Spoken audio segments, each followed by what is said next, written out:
Hoje a gente vai falar sobre SARA, né? Pelo menos a parte conceitual mais importante.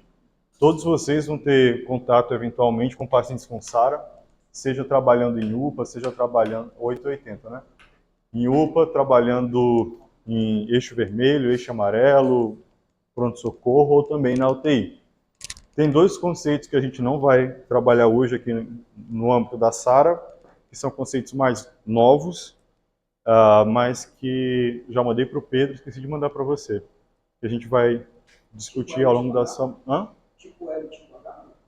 Não, isso aí é para primeiro período. É besteira. Relação RI, né? Não sabe o que é, né? Mas você vai saber amanhã. Relação RI e a proporcionalidade de alvéolo aberto pelo mechanical power. São dois conceitos mais novos, tá?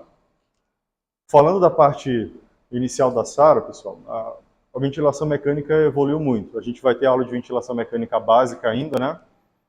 Dos princípios, como regular o ventilador, dos parâmetros iniciais e como fazer a otimização dessa ventilação, tá? A gente vai focar aqui no paciente já com SARA. E a história da ventilação mecânica, ela se confunde muito com a história da SARA. Ela foi desenvolvida, foi criada para manejar a SARA, né? O primeiro ventilador foi feito por engenharia reversa, né? Através de um caça alemão, na época da Segunda Guerra, pelo Dr. Forrest Bird, que era médico e engenheiro aeronáutico. Ele fez o primeiro ventilador. Por isso que os caças alemães tinham tanta superioridade.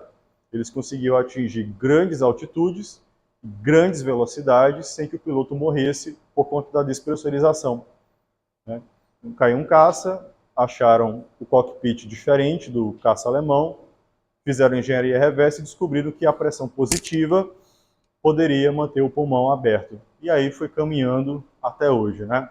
Esses conceitos de VILE, barotrauma e biotrauma já são uma realidade muito prática, né?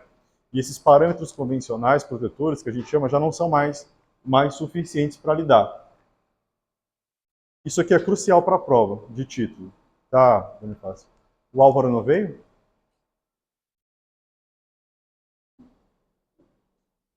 Falta. Tá.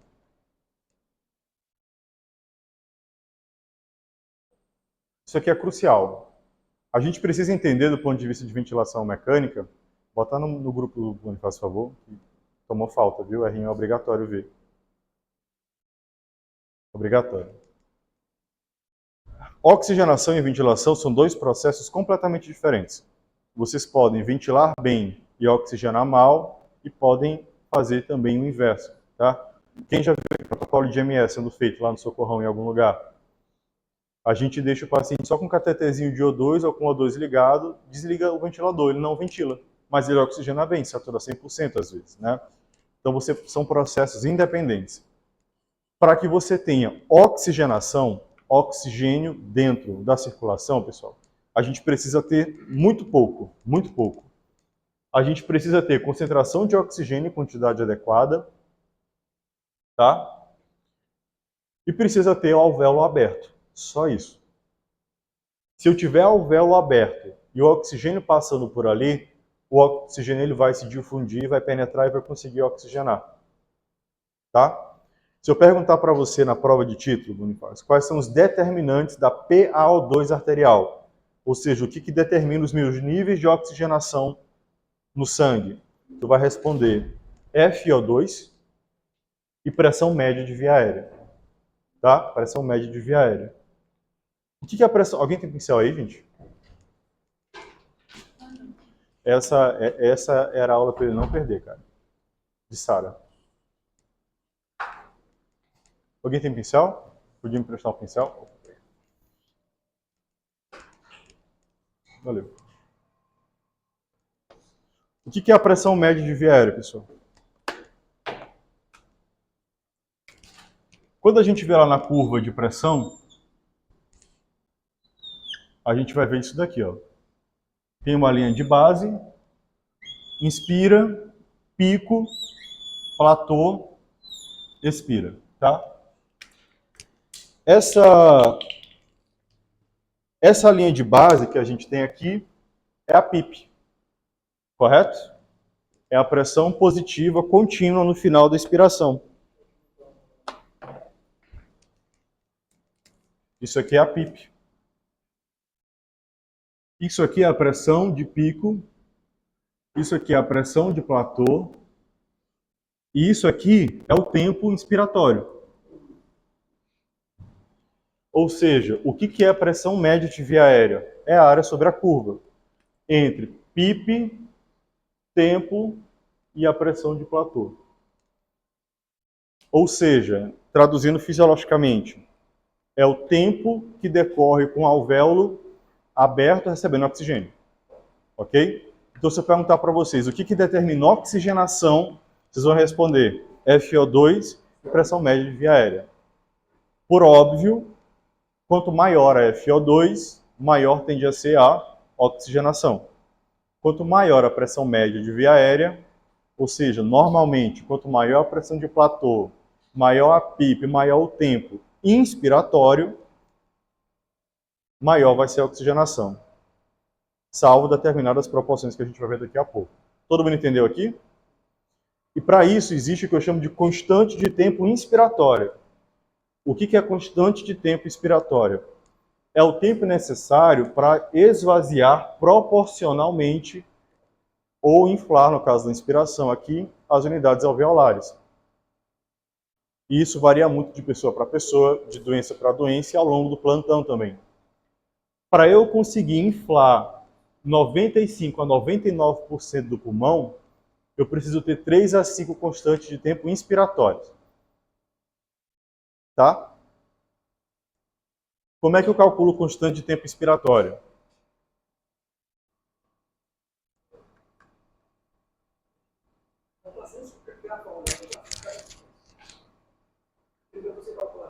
Complacência dinâmica vezes resistência inspiratória, 1000, dividido por 1000. Multiplica por 3 a 5 vezes e eu vou ter a constante de tempo. Por que é importante calcular isso, gente? Sobretudo nas doenças restritivas. Fibrose pulmonar, pneumonia, SARA. Tá? Qual é o racional? Eu já vi que quanto maior a minha oxigenação... Obrigado. É um diazepam.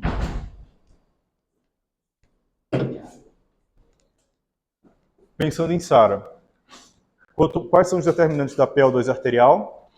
FO2 e pressão média de via aérea. Quais são os 3 componentes da pressão média de via aérea? PIP, platô e tempo inspiratório. Se o meu tempo inspiratório for muito baixo, menor do que as 3 constantes de tempo, o paciente vai desaturar. Onde é que eu vou ter esse tipo de problema? Na SARA. Então, na SARA, eu vou esquecer mais o tempo ex e vou garantir mais o tempo ins, porque o problema da SARA é oxigenação. É diferente de uma asma, de uma DPOC, que eu posso botar 0,2, 0,3 de tempo inspiratório, ele continua saturando 100%. Mas eu priorizo o tempo ex. Ficou claro aqui? Gás carbônico, PCO2, pessoal, o determinante do PCO2 arterial é um só, volume minuto. Volume minuto. E o que é o volume minuto?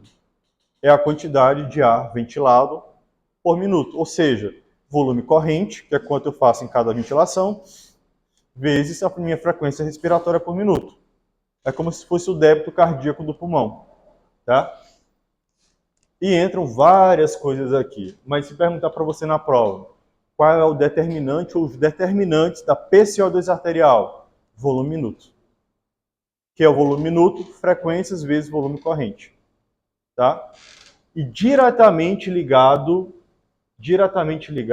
com constante de tempo expiratório, tá?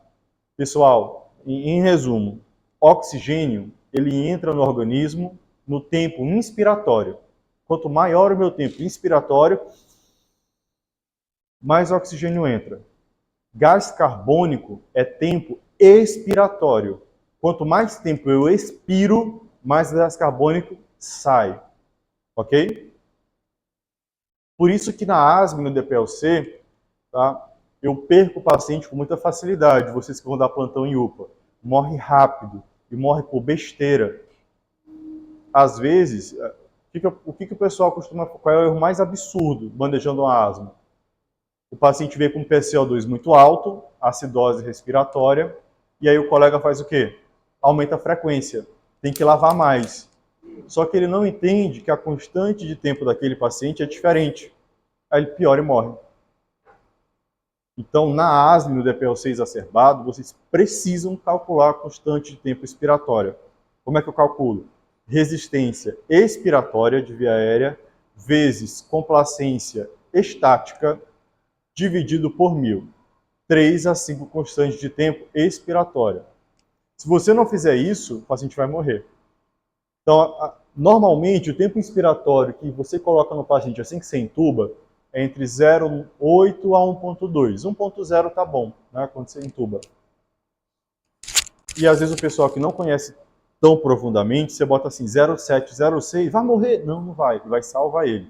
Às vezes você bota na asma 0,3, 0,2 de tempo expiratório, mas o tempo expiratório mais prolongado. Para quê? Para respeitar as constantes de tempo. Da mesma forma, pessoal, que eu preciso 3 a 5 constantes de tempo para inflar o pulmão, aqui, eu preciso de 3 a 5 constantes de tempo para expirar, constante de tempo expiratório para expirar. Senão, antes de eu terminar de expirar, já entra outro ciclo. Aí expira e vai aprisionando. Chegou uma hora que explode. Isso vai fazendo autopipe. Explode, o pulmão faz pneumotórax, choca, o paciente morre. Tá? Então, tem que calcular. Paciente grave, então, Sátiro, em resumo, paciente grave do ponto de vista ventilatório, seja uma SARA, seja um DPLC exacerbado, seja uma asma grave, eu obrigatoriamente preciso ter cálculo de constante de tempo INS e constante de tempo expiratório, beleza? A SARA, pessoal. A SARA é o protótipo da inflamação pulmonar. Então, você tem alguma lesão com menos de 7 dias de início do insulto, né, dos sintomas, capaz de gerar a destruição do parênquima alveolar. Com isso, né, eu vou ter proliferação de fibroblastos, o que vai destruir aqui a matriz, né, a membrana basal alveolar vai ficar espessada, infiltração de vasos, neovascularização, tá? Destruição dos pneumócitos tipo 1, né? Piora da produção de surfactante, que mantém a tensão superficial do alvéolo. O alvéolo ele colapsa, cheio de líquido, e fica duro. Isso é SARA, tá?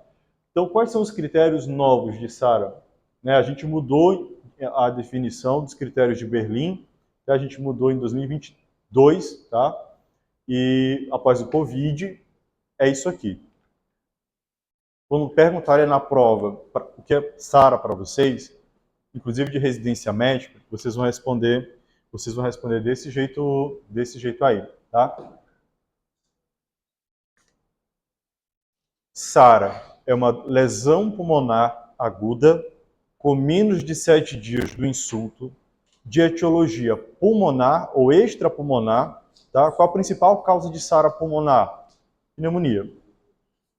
Mas tem lesão inalatória, tem edema agudo por quase afogamento. Qual é a principal causa de SARA extrapulmonar? Sepse, queimadura, trauma, pancreatite, qualquer coisa que possa inflamar o pulmão, tá? Então eu tenho que ter menos de 7 dias do início dos sintomas. Eu preciso ter comprometimento de imagem bilateral nos dois pulmões, na radiografia ou tomografia, tá? Eu preciso ter troca gasosa menor do que 300 na gasometria, que é a relação PaO2-FiO2, ou uma relação saturação FiO2, né, menor do que 315, com saturação menor do que 97. Isso aqui foi pensado na época do Covid, porque não dava para fazer gasometria em todo mundo, tá?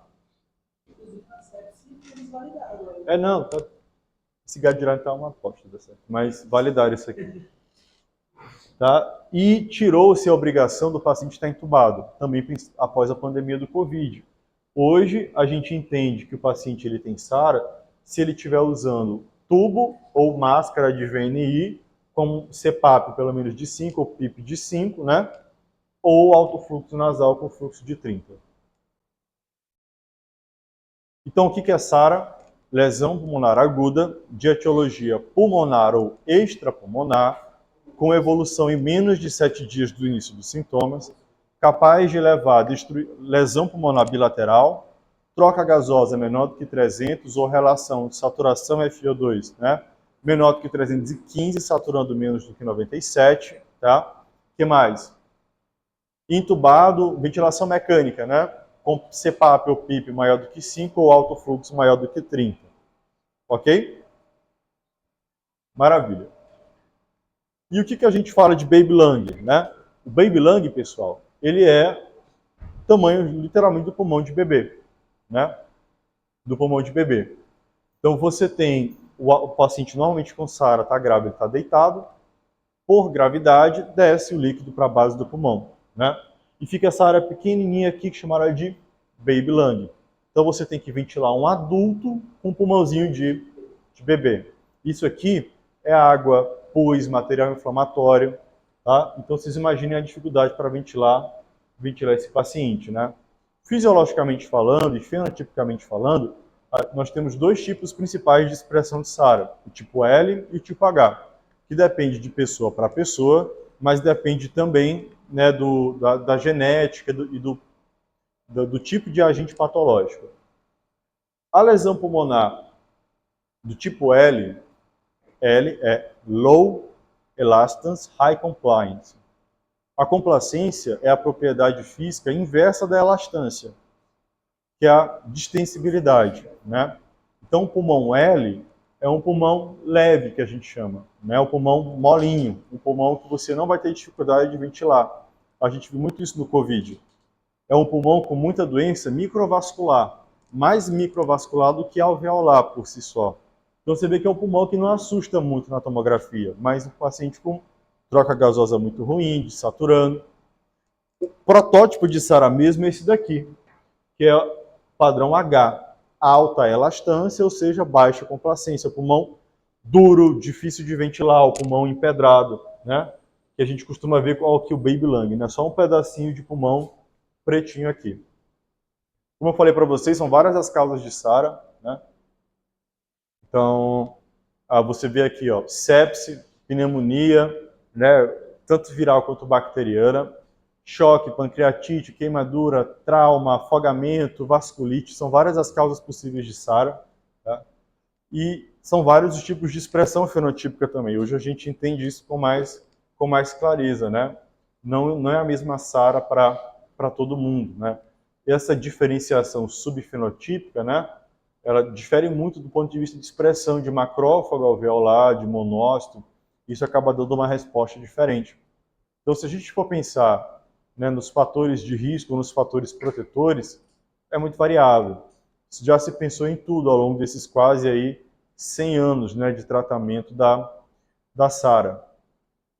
E também a gente entende mais recentemente que existe um padrão chamado de padrão tipo F, que é mais associado à fibrose pulmonar, né? É o paciente que vai ficar com sequelas pelo resto da vida ou precisar de um transplante pulmonar, por exemplo, para conseguir sobreviver, né? Que é o padrão tipo F que vocês estão vendo aqui. Então hoje, Bonifácio, a gente tem o padrão L, tá? Pulmão mole, mais vascular. A gente tem o padrão H, pulmão duro, difícil de ventilar, que é o nosso desafio na UTI, na emergência. E o padrão F, que é o padrão fibrosado. Isso depende muito da genética, do tipo de paciente e muito, muito pelo tipo de ventilação mecânica que a gente faz. Se a gente não faz ventilação mecânica protetiva, pode até salvar a vida do doente, mas ele sai com esse pulmão aqui, ó, destruído, dependente de O2 para o resto da vida, precisando de transplante, né? Então, quando a gente pensa, né, desde essa evolução, né, tipo L, tipo H e tipo F, hoje esse padrão de fibrose que é mais conhecido hoje de alguns casos, né, a gente tem muita relação com a forma de ventilar, com a forma errada de ventilar, né? E um estudo que avaliou isso com mais propriedade foi o ART Trial. Então, tanto o ART quanto o Alveoli Trial, né? Quem que morreria mais, por exemplo? A depender do tipo de subfenótipo e o tipo de PIB que usava, né? Então vocês vejam aqui, ó. Quem que vocês acham que morreu mais? que impactou mais na morte? O tipo de ventilação, a alta ou baixa PIP ou o subfenótipo? O Alvéole mostrou, ó, com P significativo, que o subfenótipo, ou seja, a genética da pessoa, tem mais correlação com mortalidade do que a forma que você ventila o paciente. Então isso tem que ser levado em consideração também, né? Essa destruição, né, da SARA, a depender do tipo de patógeno, da resposta da pessoa e de características epigenéticas, né, o paciente ele acaba não resistindo e evoluindo a óbito, né? Esse artigo é obrigatório para quem vai fazer prova de residência, né? E para quem é intensivista. Ele fala sobre a lesão pulmonar induzida pela ventilação, que a gente chama de VILE, né? Que hoje já é bem mais conhecido, né? E é basicamente evitar fazer iatrogenia. Ou seja, nós induzirmos lesão pulmonar e o paciente a complicações ou mesmo a morte só pela forma de ventilar ele errado, de não conseguir ventilar ele direito, né? Tudo começou lá atrás com a descoberta do que a gente chama de barotrauma, né? Ou seja, a gente descobriu que o paciente com uma pressão muito alta, uma pressão de platô muito alta, acima de 30, morria mais. Passou-se a prevenir isso. Depois a gente descobriu, na década de 80, que fazer volume corrente muito alto, acima de 6 ml por quilo, levava a volutrauma, né? Então a gente passou a controlar isso também. Na década de 90, a Mato, né, aqui do Maranhão, descobriu o biotrauma, ou atelectrauma, que é o trauma causado pela driving pressure maior do que 15, ou seja, o que é driving pressure? É a pressão de platô menos a PIP, pressão de distensão alveolar. Então, o alvéolo é igual uma sacola, se você ficar esticando ele e soltando, uma hora ele não volta para o lugar, fica esgarçado. A mesma coisa acontece com o alvéolo. Por isso que a distensão ela tem que ser controlada. Quanto? Uma pressão que não pode variar da PIP, que é o basal, para o platô, que é a pressão alveolar máxima, em 15 pontos. E hoje em dia a gente já pensa em ergotrauma. Hoje em dia não, né? Passa rápido, passa rápido. Então hoje em dia a gente pensa em ergotrauma ou biotrauma, né? Já com esses conceitos mais novos de relação ventilação e perfusão alveolar, etc. Tá? A parte de pressão transesofágica a gente não vai entrar muito, isso vai ser para os residentes depois. Esse aqui é um estudo bastante interessante lá da equipe do Gattinone, né? Falando sobre como titular PIP. Também está na parte de artigos canônicos de vocês, né? Tá? E fala da questão da titulação da PIP. Essa questão da PIP ideal, ela foi muito debatida nos últimos 20 a 30 anos, né? E não se achou uma resposta muito satisfatória, né? O primeiro grande estudo que tentou avaliar isso foi o ARDSNet. O que o ARDSNet fez? Ele pegou pacientes com SARA grave e tentou titular baseado numa tabela fixa. E ele conseguiu encontrar algum tipo de benefício de mortalidade ali. Já era alguma coisa, né? Ele fez duas tabelas, uma pensando em PIP moderada e uma em PIP muito alta. Isso aqui mata. Rápido, é uma loucura isso daqui, tá? Outros métodos foram surgindo, PIP por complacência, bioimpedância, etc, etc, etc, né?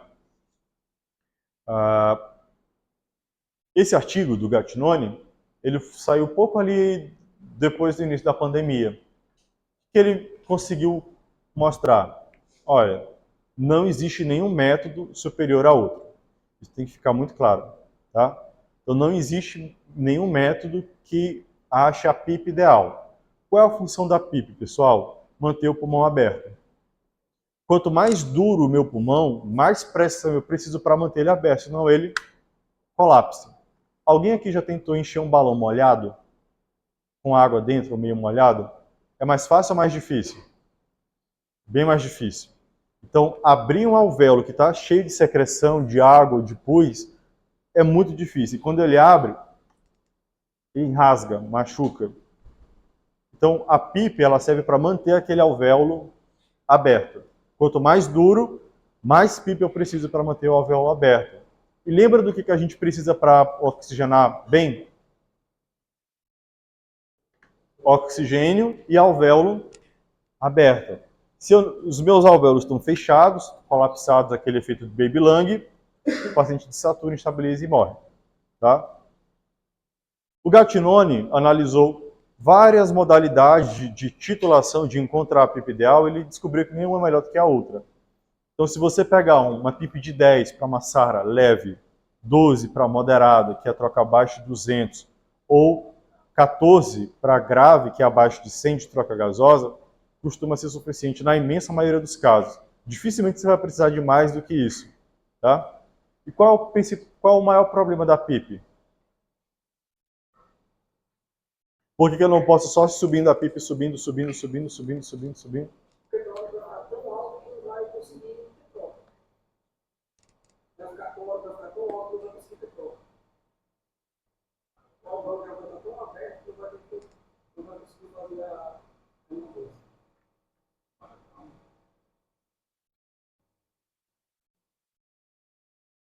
O alvéolo ele é envolvido por capilares muito fininhos, que são os capilares alveolares. Se o alvéolo ficar muito distendido, a pressão vai ser tão grande que vai comprimir os vasos alveolares. Eu vou induzir como se fosse um TEP, espaço morto artificial. E o pior, a troca gasosa. Por isso que tem pacientes que vocês vão estar no plantão de vocês vão subir a PIP e a saturação despenca. Porque eu estou comprimindo, fazendo vasoconstricção alveolar. Tá? Então, pessoal, na prática, SARA leve, de 300 a 200 de troca, PIP de 10 e avalia. SARA moderada, de 200 a 100, PIP de 12. Grave, 14, se o paciente tolerar. Nem todo paciente vai tolerar. Às vezes a melhor PIP dele é 10, 12 mesmo, dependente da gravidade. Depende muito de paciente para paciente, tá? Então, se perguntarem para vocês na prova de residência, não existe nenhum método superior a outro para achar a PIP ideal. Cada paciente tem o seu dentro da sua patologia, né? Se eu fosse escolher um slide, uma figura, tá, para falar sobre estratégia de tratamento de SARA, eu ainda usaria hoje essa daqui.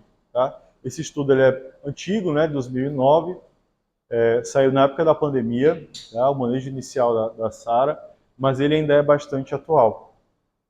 Então, qual é a primeira coisa que eu tenho que fazer diante de um paciente com SARA? Ou seja, uma lesão pulmonar aguda, com imagem bilateral, né, com uma troca gasosa menor do que 300, né, excluído causa cardiogênica, e esteja ou entubado ou na VNI com PIP maior do que 5 ou no alto fluxo com fluxo maior do que 30. Tá? O que eu faço com ele? Se alguém ligar meu vídeo. Primeira coisa que você vai fazer é sedar e entubar. Você vai sedar, intubar o paciente, colocar os parâmetros iniciais de ventilação mecânica, né, que a gente vai ver na aula de ventilação, e observar. Coleta a gasometria e observa. Se esse paciente, tá, e ventilação protetiva, se eu perguntar para vocês hoje o que é ventilação protetiva, vocês vão responder o quê? Driving pressure menor do que 15, platô menor do que 30, volume corrente entre 4 a 6 ml por quilo de peso predito pela altura, não é peso atual, se o paciente for obeso não conta, é peso pela altura, tá? E o mechanical power menor do que 17, beleza? Isso é a ventilação protetiva hoje. Então eu vou sedar, entubar e colocar em ventilação protetiva. Coleto a gasometria e avalio. Se ele tiver uma troca menor do que 200, o que eu vou fazer para ele? Eu vou aprofundar a sedação. Tá? Eu vou associar Propofol, se for o caso, garantir que ele está bem sedado com raios de -5. Né? Coleto outra gasometria. Se a troca gasosa tiver menor do que 150, eu vou fazer bloqueador neuromuscular para ele. 1, 2 horas eu coleto outra gaso, que é paralisei a musculatura e tirei a resistência da musculatura torácica. Continua menor de 150, eu vou pronar o paciente. Qual o objetivo da prona? recrutamento alveolar da parte posterior, que é mais vascularizada. E eu tiro o peso do coração de cima do pulmão também. Então ajuda a melhorar a aeração. É a minha última estratégia. O estudo que avaliou, qual foi o estudo, sabe, que avaliou prona, a eficácia da prona?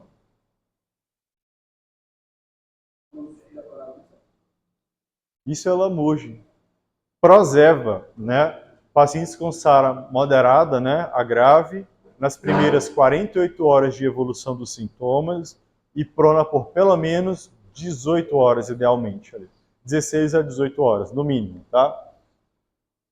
Meninos, vocês diagnosticaram a SARA, era uma pneumonia grave, intubaram, sedaram, não melhorou, colocaram bloqueador neuromuscular, não melhorou, pronaram o paciente, não melhorou. Se eu tiver, né, muito ruim, eu vou pensar na última estratégia, que é a ECMO. ECMO, tá? Que é a circulação extracorpórea, tá bom? Qual foi o estudo que balizou os parâmetros para indicação de ECMO, Bonifácio?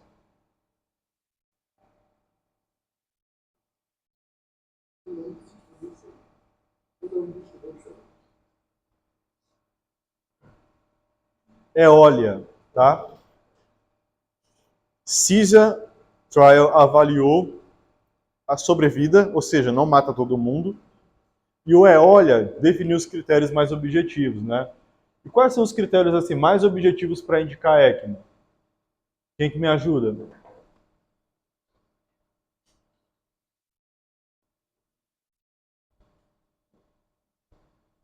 Bonifácio? Ninguém?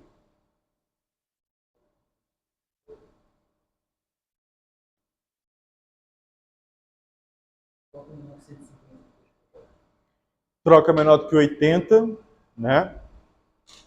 Por 6 horas, ou menor do que 50 por 3 horas, tá? Ou PCO2 maior do que 50, né? Ou seja, hipercapnia, já otimizar a ventilação mecânica com frequência respiratória acima de 32 e platô acima de platô 32 e frequência respiratória 35. Aí você pode indicar ECMO, tá? Qualquer um dos 3 critérios é indicação de ECMO, tá bom? Que é o último recurso. Existem outras coisas que vocês vão ver por aí para fazer em pacientes com SARA grave, como óxido nítrico, nada presta. Coisas que prestam, corticoide, né? Então, na época, eu estava voltando do estágio fora, foi quando estourou a pandemia, e foi logo quando saiu o Dexards, do Dr. Vilar, publicado no JAMA, né? Lá na Espanha. E via que a dexametasona, né, o protocolo do Dexards, era bom. Reduzia a mortalidade, reduzia tempo de ventilação mecânica, mas não tinha tanta complicação infecciosa quanto a metilprednisolona, que era o esquema do Meduri, que eles usavam antigamente, né? Então, antigamente, a gente usava o esquema do Meduri, Dr. Meduri, da equipe do Meduri. Era metilprednisolona durante 10 dias, assim, dose alta. Obviamente, os pacientes ficavam desglicêmicos, imunossupressos, né? E acabam morrendo de infecção fúngica. O Dexardes, ele é mais palatável e não teve tanta complicação infecciosa quanto o esquema anterior. Então, hoje, quando que a gente usa Dexardes para SARA, corticoide para SARA? Eu tenho que ter SARA moderada ou grave, não adianta ser SARA leve, tá? SARA moderada ou grave. O paciente não pode ter infecção ativa, ou seja, tem que estar com uma Procal normal ou controlada, e não pode ter menos de 10 dias do início do sintoma se for viral, porque o corticoide de dose alta pode aumentar, em tese, a replicação viral. Então, influenza, Covid, a gente não pode usar. Qual dose? 20 miligramas por dia durante 5 dias, seguido de 10 miligramas por dia nos próximos 5 dias. Dá 10 dias de tratamento, tá? Funciona. Isso aí a gente viu muito no Covid. Então, à época, foi pesquisado, né, a diferença, o impacto da metilprednisolona, que era o esquema do Meduri, mas não ficou legal, não. Muita morte por fungo, né? Então, hoje, quando indicado, a gente usa Dexardes, tá? Não o esquema da metil. Esse estudo, um dos mais famosos, esse que foi publicado em 2017, pelo Chest, na época, né? E o Chest, ele discutiu estratégias de recrutamento alveolar, tá? que é o ART Trial, ART Trial. Esse é um dos estudos canônicos que vocês têm que saber como especialistas também, tá? Não parecia uma ideia muito inteligente. O que eles faziam? Eles, do nada, subiam a PIP para 25 durante o tempo, depois chegava até 40, iam reduzindo e depois voltava para o novo recrutamento alveolar. O que eles descobriram aqui, né, quando a gente olha? Quem que vocês acham que morreu mais aqui? PIP baixa ou PIP com recrutamento alveolar máximo? Quem morreu mais? Quem recrutou mais. Por quê? Mais pneumotórax, mais estabilidade hemodinâmica, o que era óbvio. Eu, se fosse do comitê de ética, não teria aprovado esse estudo. Inclusive, o estudo foi interrompido porque estava morrendo todo mundo do braço com intervenção e eles tiveram que parar. Era óbvio. Às vezes você bota a PIP de 15, o paciente já desatura, estabiliza, choca, porque faz corpo pulmonar agudo, faz sobrecarga de câmara de... Imagina 40 de PIP. Então, isso aqui ficou claro para responder uma coisa. E ainda hoje, 10 anos depois, às vezes, em determinados lugares, eu ainda ouço no plantão: vamos fazer recrutamento alveolar máximo? Não. Aumenta a mortalidade, tá? A bioimpedância, né, ela pode ser usada também, é uma estratégia, mas é pouco difundida, são pouquíssimos centros no Brasil que têm o aparelho e tem a expertise, né? Mas assim, do ponto de vista teórico, você consegue ter uma noção, por exemplo, aqui, olha o impacto da aeração pulmonar de uma PIP de 5 para 15. O quanto realmente abre o alvéolo, né? E manter ele mais aerado, se o paciente tolerar, né? Então, nesse caso, consegue até ver pneumotórax, né? Mas assim, muito teórico isso aqui. Questão da bioimpedância, né? Na prática não é nossa realidade. O que a gente pode fazer de melhor hoje para manejar a SARA na UTI, no eixo vermelho de vocês, no eixo amarelo, tá? Em lugares que tem ventilação em pacientes com SARA. Primeira coisa, pessoal, é o balanço hídrico neutro, entre 0 e menos 200. O balanço hídrico positivo, às vezes a gente perde a mão. Então, não deixem hidratação para os pacientes de vocês sem necessidade. Eu preferia, às vezes, queimar o rim do que fazer volume para o paciente na Covid na época, tá? E dificilmente, muito dificilmente, meus pacientes iam para diálise. Às vezes subia um pouquinho a creatinina, a ureia, mas pulmãozinho encharcado. A pior coisa que vocês podem fazer de atrogenia ali no paciente com SARA é atochar ele de soro e daqui a 2 dias ele está com a mão desse tamanho, todo inchado. Do jeito que a mão dele, o pé está inchado, quem já viu o paciente na UTI todo inchado nas arcadas? Do jeitinho que aquela mão, aquele pé estão inchados, o pulmão também está inchado. O fígado está inchado, o rim está inchado, o intestino está inchado, está tudo inchado. Tá? A gente só não vê por dentro. Morre. Por isso que morre mais. Então mantenha os pacientes de vocês secos. Quando você vai calcular, Pedrão, midazolam, fentanil, beta-bloqueador neuromuscular, antibiótico, dipirona, dá assim uns 3.000 de volume por dia. Só de remédio que ele está recebendo. Mais a dieta, mais 1.000. Às vezes tem que fazer diurético para tirar. Então qual é a mensagem? Paciente com SARA, vejam com muita atenção o balanço hídrico. É 0 a menos 200 mesmo. Não deixem hidratação venosa, exceto em último caso. Se precisar, bota diurético, mas não deixe com o balanço hídrico positivo. Ele não vai sair. Tá? A driving pressure menor do que 15 para evitar o telectrauma. Manter a mechanical power abaixo de 17. As drogas inalatórias, né, não tem benefício comprovado, mas parece que o uso de beta-agonistas, como por exemplo o Aerolin, que é o fenoterol, o salbutamol, etc., né, aumentam a taxa de reabsorção líquida do pulmão, ou seja, faz o pulmão secar mais rápido, mas isso não é consenso na literatura. Bloqueio neuromuscular, só quando a troca está abaixo de 150, né? Quando você já tentou de tudo, pode perguntar.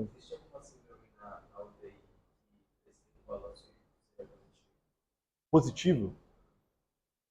Nenhuma. O que acontece em alguns casos é que você precisa fazer muito volume ali inicialmente. Cetoacidose diabética, dengue. Esses aí você faz muito soro, porque realmente eles estão muito secos. Aí eles acumulam balanço hídrico positivo, mas depois perde. Mas assim, você manter balanço positivo é um preditor independente de aumento de mortalidade.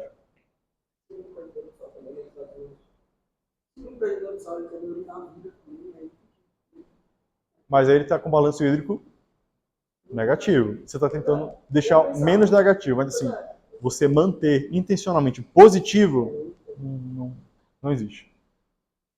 ECMO VV, né, com aquelas indicações do EOLIA, tá? Vocês são intensivistas, vocês têm que saber o nome desses artigos, os canônicos, não tem jeito, tá? Você não pode chegar no R3 sem saber o que é EOLIA, sem saber o que é ART, sem saber o que é Prozeba, essas coisas. Corticoide, qual é o melhor esquema? Metil ou Dexa? Dexamethazones, que é o Endodexardes. PIP, existe algum método melhor do que o outro para PIP? Algum que seja superior? Não. Aquele que você tiver mais familiaridade. No geral, SARA leve, PIP de 10, moderada 12, grave 14, né? Volume corrente de 4 a 6 ml por quilo e prona, quando indicado, idealmente pelo menos 16 horas, né? Esse é o último consenso de SARA, que saiu em 23, tá? É basicamente isso que a gente já discutiu aqui, tá bom? E a gente avança, né, para realmente algumas particularidades. Como na sala a gente tiver uma baixa ventilação para preservar, a gente tem uma hipercapnia permissiva, né? Mas vai ter algum caso que essa hipercapnia permissiva, ela não é indicada, tipo assim, não pode ter hipercapnia em algum caso, sabe? A gente tolera pH até 100,2, né, para o paciente com hipercapnia permissiva. Mas tem situações que você não dá para tolerar, por exemplo, hipertensão intracraniana, porque a hipercapnia permissiva aumenta o edema cerebral. E aí o paciente faz ME. Então, nesses casos, quando você já otimizou tudo, otimizou o volume corrente para 6 ml, 4 ml por quilo que seja, pressão de platô de 30, driving pressure de 15, e ainda assim ele não está legal, está retendo CO2, aí tem que botar em ECMO mesmo. Senão você vai ferrar o pulmão. Tá? O paciente obeso, pessoal, quais são as particularidades que eu preciso ter no obeso? Que eu preciso entender. O paciente obeso, ele naturalmente tem hipertensão intraabdominal, por conta da gordura visceral, né? Então, enquanto que a gente aqui tem 5, 8, 10 de pia de pressão intraabdominal, o obeso ele vai ter 12 a 15 ali. Dele, natural, é dele, tá? Ou seja, num paciente de ventilação mecânica, a pressão que o ventilador vai ter que exercer para empurrar o diafragma para baixo é maior. Consequentemente, a pressão para manter o alvéolo aberto também é maior. Em resumo, paciente obeso, eu vou precisar usar um PIP maior e uma pressão de platô maior. Então, ao invés de colocar o paciente com uma PIP de 10 a 12, eu vou usar 12 a 14. Em vez de tolerar 30 de pressão de platô, eu vou tolerar 32, por exemplo. Vou dar um descontinho a mais para ele. Qual a melhor forma de guiar a monitorização ventilatória nesses pacientes? Pressão esofágica. Tá? Que a gente vai ter uma aula só para isso. Então, na vida, vocês dificilmente vão ver isso fora de grandes centros, tá? Mas a melhor forma de titular mecânica pulmonar é catéter de pressão esofágica, onde eu vou conseguir calcular as pressões transpulmonares, tudo direitinho. Tá bom? Chamaram aí do joint? Não.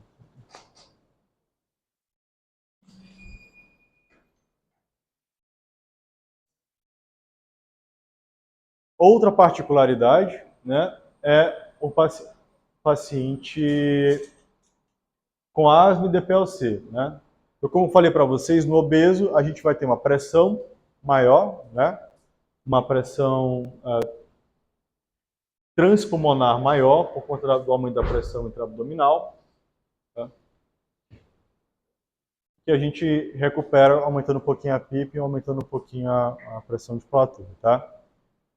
Na asma e no DPLC, quais são os meus problemas? O que vocês vão fazer quando estiverem ventilando uma asma e um DPLC graves, né? Qual é o padrão ventilatório deles? O padrão, pessoal, da asma e do DPLC é um padrão de resistência aumentada de via aérea. Qual o valor normal de resistência? Menor do que 10. Complacência maior que 40. Resistência é a dificuldade que o fluido tem para passar por uma tubulação, no caso A, pelo sistema alveolar, né, e a via aérea pulmonar. Gente, tá muito complicado. Eu estou vendo umas carinhas assim, estou preocupado. Tá muito ruim, assim, do ponto de vista de conceito. Então, tá dando para levar. Dando para levar, beleza.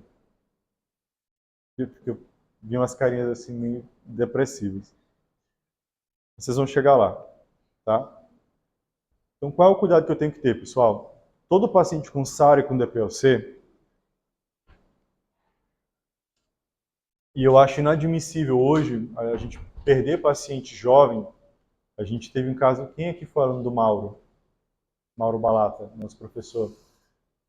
Quase foi embora, né? Nosso colega, nosso amigo. E assim,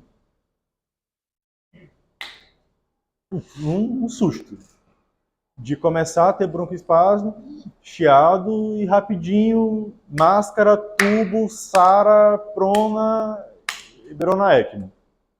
Então, assim, qual o conselho que eu dou para vocês? Paciente com SARA grave, DPLC normalmente não é o caso, mas com asma grave, tá? Cedem muito bem, apaguem o paciente. É RAIS de -5, como Propofol. Porque o Propofol, além de desligar o cérebro, ele é broncodilatador. Bloqueiem logo. Asma, gente, não é aquela coisa que vou pagar para ver. Vou dar uma arrumada aqui, daqui 1 hora, 2 horas eu volto. Não, morre assim. Bro. E jovem? Alguém que tem asma? Bro, morre rápido, tá? Então, SARA, intubou, façam de tudo para não intubar, mas intubou, começa a guerra, tá? Sejam extremamente agressivos, não relativizem. Intubou uma asma, tem tudo para morrer na tua mão nas próximas horas. Tenham isso na cabeça. Intubou a asma, bota na cabeça que vai morrer. Ou seja, sejam agressivos e façam tudo que vocês puderem para resolver ali naquela hora. Como? Sedação plena, ou seja, Propofol, RAS -5, apagar o doente mesmo. Já bloqueiem o paciente, de preferência com pancurônio, porque o pancurônio também é broncodilatador. E aí vocês vão avaliar o ventilador.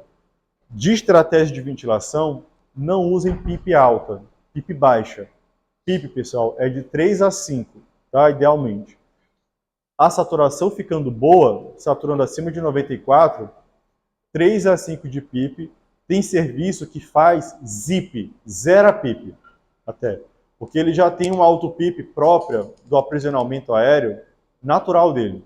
Então, PIP baixa, 3 a 5, tá? Como é que eu calculo a auto-PIP? Qual é o botão? Pausa expiratória. Tá?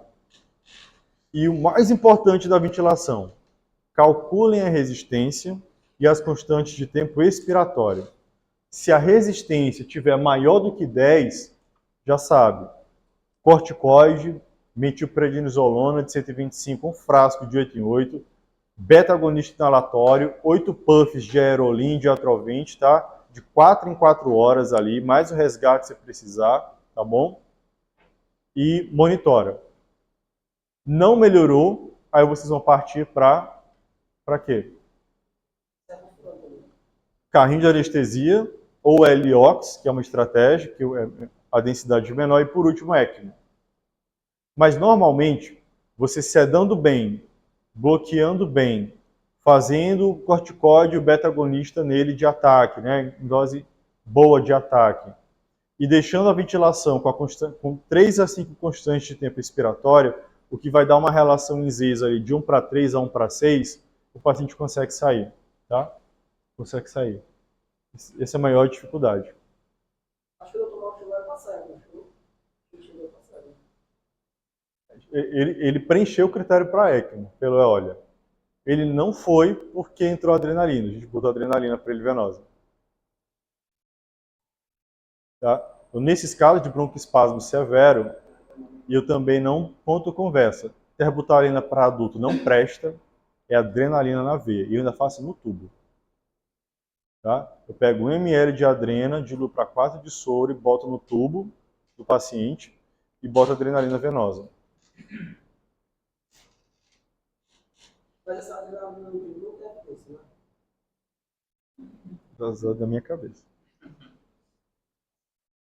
Às vezes que eu usei, em situação de desespero, deu certo. Então fica aí, um dia se você precisar, tá? Se perguntarem quem te disse. Tá. Na gestante é desafiador também, a própria prona, eu tive a oportunidade de pronar algumas pacientes gestantes, né? E a sensação é horrível, horrível, muito ruim. Hoje ela tem uma médica que é colega nossa, estava de gêmeos, no Covid, saturando 40. Na hora que eu cheguei no plantão, ela, pelo amor de Deus, me entuba que eu vou morrer. Aí, meu irmão, a perna já salva meus filhos, a perna já treme. Foi uma das poucas vezes na vida que eu entubei com a perna tremendo, assim, vibrando. Essa aí foi uma. Pronamos, mas ela saiu, era até paciente do Felipe Amado. Sempre que ela encontra o Felipe, ela agradece e tal. E os bebês saíram bem, os 2 gêmeos. Mas assim, foi... Nem todo mundo teve o mesmo desfecho, né? Na gestante, pessoal, a mensagem que eu dou para vocês na SARA é esqueçam o bebê. Porque senão vão ser 2 óbitos da mãe e do bebê. Então, esqueçam o bebê, salvem a mãe, façam o melhor pela mãe, óbvio, sem fazer nada que possa deliberadamente prejudicar a criança, alguma droga, mas assim, esqueçam o bebê. Foquem na mãe, salvar a mãe, consequentemente, fazendo o melhor pela mãe, estabilizando a mãe, vocês vão estar fazendo o melhor pelo bebê. Então, não percam a oportunidade de dar nada para a mãe, pensando no bebê. Tomografia, exame, raio-x, salvar a mãe. Senão vão ser 2 óbitos que você vai assinar. Da mãe e do bebê. Tá? Então tenham isso em mente. Façam o melhor pela mãe. Consequentemente, vocês vão estar fazendo o melhor pelo bebê. Esse gráfico é o gráfico que eu elaborei na época para o livro de Guia de Bira de Leite da MIB, no capítulo de SARA. Tá? E ele resume todas as fórmulas mais importantes aí para vocês usarem do ponto de vista de mecânica pulmonar. Então, como que eu calculo mechanical power, como que eu calculo as constantes de tempo, como eu calculo complacência, resistência ins e ex, ali, dinâmica, estática. Então, está bem resumido as fórmulas aí para vocês, com os valores de referência, né, e alguns comentários, vocês podem ter acesso rapidamente, tá? E para fechar, a parte realmente avançada, né, da SARA. Até aqui, tá tudo bem? De boa? Dá para seguir? Tá bom. Quando a gente fala de SARA, tá, a gente pode olhar no ventilador uma curva que a gente chama de curva PV, que é a curva de ventilação de volume e pressão, né? Curva PV ou VP. Aqui, Sati, como que ela é lida? Ela começa aqui. Percebam que tem uma área aqui, uma zona, né, que sai da base e eu aumento a pressão, mas não aumento nada de volume, concordam? O nome disso aqui, pessoal, desse pontozinho, que do nada abre o pulmão, isso aqui é pressão de abertura de via aérea. O nome disso daqui. Pressão de abertura de via aérea. Aqui é onde eu tenho a minha chamada PIP ideal. Isso pode cair na prova para vocês. Na prática, é impossível. Na prática, você no ventilador, no paciente vivo, mexendo, calcular isso daqui, não orna, tá? Mas na prova, teoricamente, se pedir para você apontar na prova onde é que é o melhor PIP, a best PIP, aqui, na pressão de abertura. A partir desse ponto, qualquer aumento de pressão vai aumentar também o quê? Volume, o pulmão vai encher. Só que vai chegar um ponto em que eu subo a pressão, só que não entra mais volume. Ou seja, varia quase nada de volume, mas a pressão, ó, muito. A zona de sobredistensão é a zona de volutrauma. Tá? Que área, que ponto é esse daqui? É o ponto onde eu tenho essa mudança abrupta, esse ponto de inflexão. É a melhor pressão de platô. É até onde o alvéolo distende, aumentando o volume, sem sobrecarregar.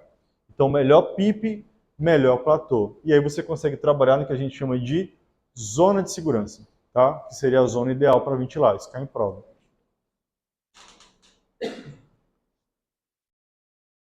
Por que a gente se preocupa tanto com isso? Com o VILI, né? Com lesão pulmonar induzida pela ventilação. Por isso daqui, pessoal. Se você pegar um pulmão de um porco, né? E colocar ele para ventilar com 6 ml por quilo de peso predito, o porquinho, o pulmão vai terminar desse jeito aqui, ó. 6 a 12 horas depois. Se você pegar o mesmo pulmão de porco e ventilar ele diferente, com 10, 12, ele vai terminar desse jeito aqui, ó. Todo cheio de hematoma, como se tivessem espancado o pulmão.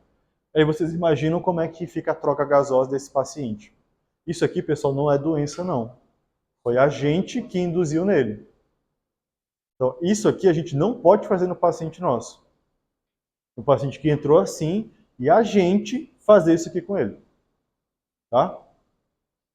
Então, quando a gente vai olhar para a histopatologia, a gente vê que esse pulmão doente, né, com muito barotrauma, volutrauma, ele fica todo machucado. E o alvéolo, que era para ficar abertinho, ele colapsa e abre, que é justamente aquela driving pressure ruim.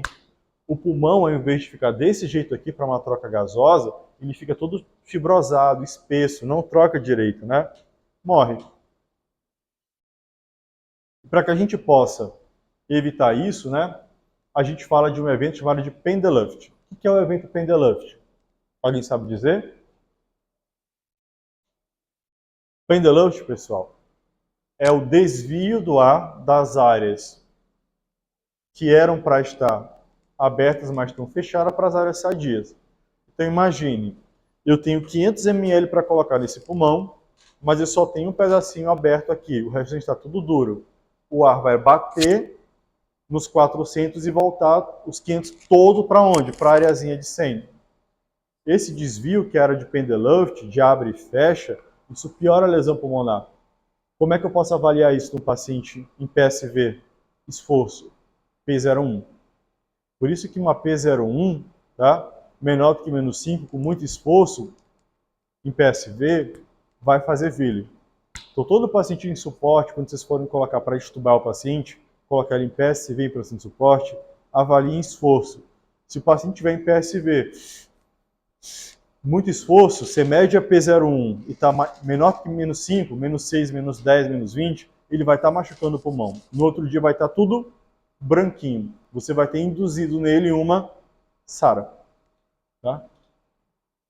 Uma forma da gente avaliar se o pulmão está bem, se a ventilação está, a mecânica pulmonar está bem ajustada, é o que a gente chama de curva de stress index, na curva de pressão. No paciente bem sedado, bloqueado, se você olhar com a curva de pressão retinha assim, um stress index de 1, tá ok. Quando você olha ele assim, ó, tá, maior do que 1, isso significa que eu estou tendo sobredistensão. Eu estou com muita PIP para que aquele pulmão aguenta, eu reduzo, 2 pontos. Se ele está assim, barbatana de tubarão, significa que eu tenho muita área de pulmão colapsado, que eu posso abrir. Tá? Eu aumento a PIP, até ela ficar o quê? Retinha, stress index de 1.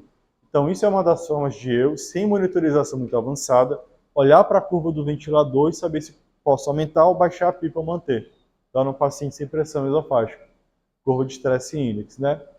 Isso aqui, pessoal, para vocês terem noção do impacto que faz ventilação não protetiva. Isso aqui foi um porquinho entubado, né? Um porquinho entubado. E aí, eles colocaram o paciente com 10 horas de ventilação, fizeram uma tomografia, a tomo estava estava protetivo, estava ok, e aí eles botaram parâmetros não protetivos. E fizeram uma tomografia com 20 e com 25, ou seja, com 10 e com 15, um plantão. 10, 15 horas depois, um plantão ali.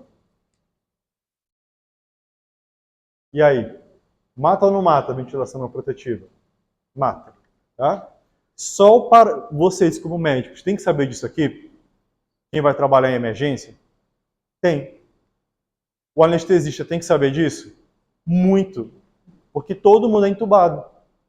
Tá? O emergencista tem que saber disso? Tem. O cara da vermelha, da amarela, da laranja, do pronto-socorro, o cara da UTI. Todo mundo que maneja paciente ventilado tem que saber disso daqui, para não induzir lesão no paciente que não tinha. Você imagina o cara entrar para fazer uma CVL, para tirar uma vesícula e sair assim. Qual o sentido? Então tem que saber isso aqui. Tem que saber preservar o pulmão. Você entra para fazer uma mastectomia, mastopexia e sai desse jeito. Para a gente conseguir controlar isso, né, a gente pensa na equação do movimento. Essa é a equação do movimento ventilatório, que é basicamente, pessoal, energia. Tudo é energia. Ventilação mecânica também é energia. Tá? Como é que a gente calcula essa energia? A gente pensa na pressão que distende o pulmão, que move o gás e que mantém ele aberto. Quem é que mantém o pulmão aberto? PIP, é a energia necessária para manter o pulmão aberto, não colapsar o alvéolo, que é a PIP. Qual é a energia que controla o movimento do gás? Resistência, que é o inverso da elastância. E quem é que controla a distensibilidade pulmonar? Qual é o parâmetro? Complacência. A equação do movimento, Bonifácio, nada mais é do que uma relação entre PIP, resistência, complacência.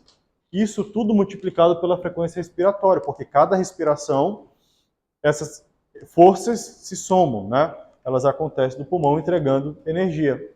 E esse mechanical power, ele tem relação direta com a mortalidade, quando ele está acima de 17, né? O que isso quer dizer? Quanto maior a minha PIP, quanto maior a minha frequência, quanto maior a minha elastância, quanto maior a minha resistência, mais energia eu preciso para colocar dentro do pulmão. Maior vai ser o meu mechanical power. E se a gente fosse estudar, Sátira, qual que é o parâmetro que mais se correlaciona, que mais impacta no mechanical power? Frequência, porque tudo é multiplicado por ela, né? E, o que mais? Volume. Volume, tá? Essas são as duas formas para cálculo de mechanical power, tanto em VCV quanto em PCV, tá? Normalmente em SAR os pacientes de vocês vão estar em VCV, e a gente aqui consegue acompanhar essa variação, né? Esse aqui é um estudo que mostra a correlação entre o aumento da pressão transpulmonar e mortalidade, né? Por isso que nos pacientes obesos, muito graves, o ideal seria medir pressão transesofágica, com cateter de pressão transesofágico, tá? Mas isso aqui é uma aula à parte, só para vocês entenderem isso aqui. Esse aqui é outro artigo, né, que fala sobre o impacto do mechanical power na mortalidade, isso já é de forma bem consolidado, né, e do impacto do esforço, porque é importante você avaliar esforço no paciente PSV. Como a gente falou, o paciente com esforço muito grande, de menos 6, menos 7, menos 10, aumenta muito a pressão transpulmonar, consequentemente leva à lesão pulmonar. Tá? Se a gente fosse pensar, então, para fechar, nos conceitos que são relacionados a, hoje, né, com ventilação protetiva, a gente enxergaria dessa forma, né? Então, hoje a gente entende que existe a VILI, que é a lesão pulmonar induzida pela ventilação. A gente entende a CILI, que é a lesão autoinduzida, self-induced, tá? Que é o paciente com esforço muito grande. E existe a VID, que é a disfunção diafragmática, né? Então, esse seria o gráfico, né, mais completo em relação ao entendimento desse quadro, da dinâmica de mecânica pulmonar, tá? Então, a gente precisa ativamente buscar, prevenir e controlar vili, cili e vide. Como é que eu evito disfunção diafragmática? Evitando PIP muito alta, bloqueador neuromuscular. Quem que já viu um diafragma? Um músculo mesmo, assim, ao vivo. Parece uma folha de papel. É muito fininho. Então, se eu usar PIP muito alta, muito bloqueador neuromuscular, desnutrir o paciente, aquela folha de papel esgarça muito rápido. Não tem mais força para ventilar. O paciente fica preso no ventilador ou morre, tá? Por consequência de infecção. Então, eu sempre tento evitar a PIP muito alta há muito tempo. Eu sempre tento evitar o bloqueador neuromuscular acima de 48 horas e o mais rápido possível colocar ele em modo suporte para não perder o estímulo do diafragma. Como é que eu evito cílio? Como é que eu meço e evito cílio? Lesão pulmonar autoinduzida nos pacientes em PSV. P01, que é a inspiração inicial dele. Os ventiladores mais novos, eles já medem isso automaticamente. Uma P01 tem que ser até -5. Muito esforço, você vai no leito, o paciente está cansado em PSV, em suporte, está fazendo cílio, vai piorar o pulmão dele. O que eu faço? Volto para a pressão controlada. Cedo, se for o caso, ajusto. E vili é a ventilação protetiva. Hoje, quais são os parâmetros de ventilação protetiva? Volume corrente, 4 a 6 ml por quilo. Driving pressure, menor do que 15. Platô, menor do que 30. E mechanical power, menor do que 17.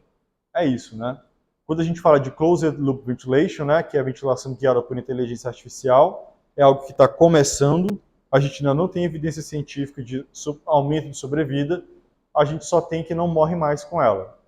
Então, hoje, tanto faz, tanto fez. No futuro, possivelmente, a gente vai ter melhora de sobrevida com a inteligência artificial e a gente vai começar a migrar, mas no momento ainda não tem evidência suficiente na literatura para isso, né? Então, vide, a gente vai medir com ultrassom diafragmático, com a fração de encurtamento, incursão, cílio com P01 e vili através do mechanical power, que acaba integrando aquilo tudo, né? Então, tudo isso se soma para poder fazer o manejo, tá? Então, se eu fosse assim, pensar, né, ali nos 10 pontos mais importantes para a SARA: volume corrente protetivo, pressão de platô protetiva, driving pressure protetivo, evitar ataque pinéia porque aumenta muito o mechanical power, né? Não precisa fazer PIP muito alta, como a gente já viu, isso acaba trazendo mais morbidade. Manter o mechanical power menor do que 17. Se tiver indicação de prono, de bloqueador, iniciar, né, de acordo com a necessidade do paciente.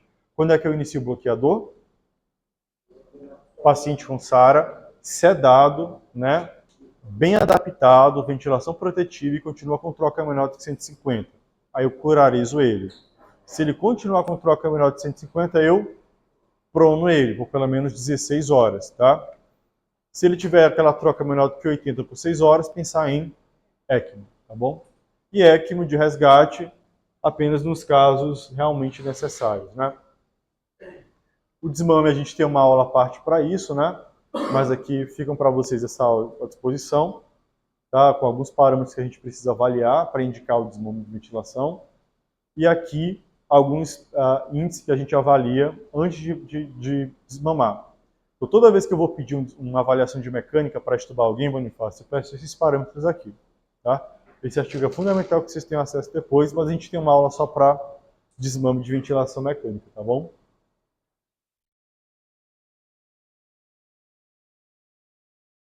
A sincronia é uma outra aula também, porque é muito complexo. Pessoal, pensando em SARA, para a gente poder encerrar. O que é SARA?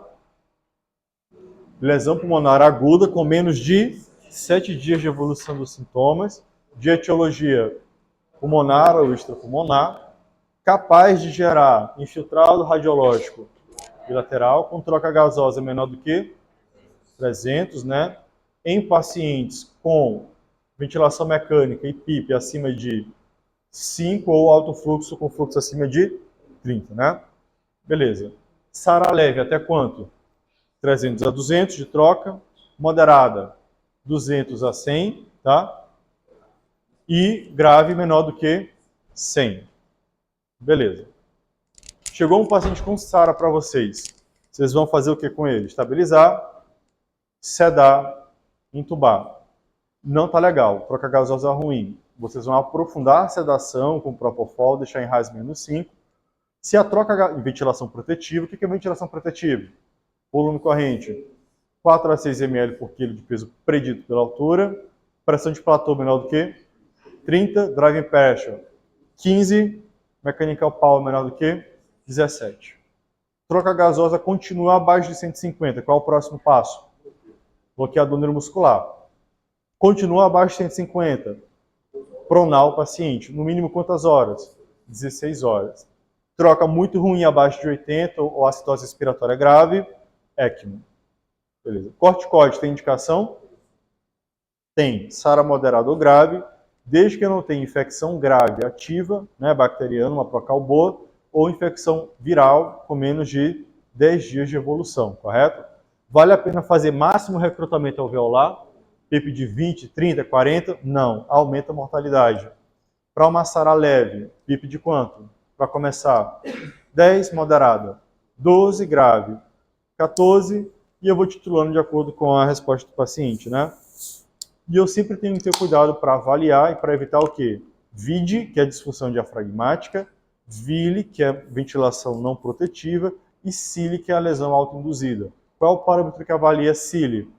P01, até -5, né? Tranquilo? Foi suave, foi de boa, tá? Aí depois eu vou te mandar no grupo os 2 artigos de amanhã, de ventilação muito avançada, tá? Mas é isso, pessoal, fechou, obrigado. Estudem.